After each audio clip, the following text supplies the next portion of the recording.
Alaykum rahmatullohi va barakatuh.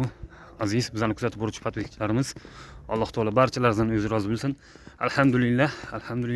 Hozir mana xufton namozidan chiqdik jamoatimiz bilan. Sizlarga hozir bir narsani ko'rsataman.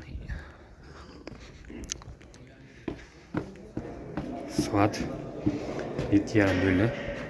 Mana masjidimizda tungi rejimda ham ustalarimiz ishlayapti. Alloh taolo barchalarni o'zi rozi bo'lsin. Assalomu alaykum rahmatullohi va barakatuh. Bormayaptilar.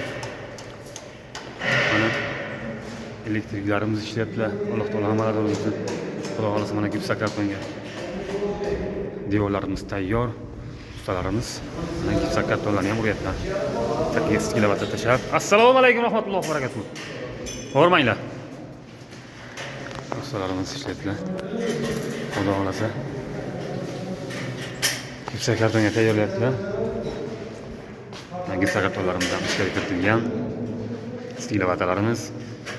Xudo xolasa inshaalloh tez kunlarda o'g'lim shu devorlarni gipsakartonlarni urib beradilar inshaalloh. Malyarchilarimiz tayyor turinglar. Xudo xolasa sizlarga katta yangilik tez kunda xudo xolasa o'zlariz ko'rsatadigan vaqt keldi. Allohning uyiga o'zsizsam qo'shay malyar ishlari bo'lsin degan yigitlarimiz ko'p edi. Hammalaringizga murojaatimiz.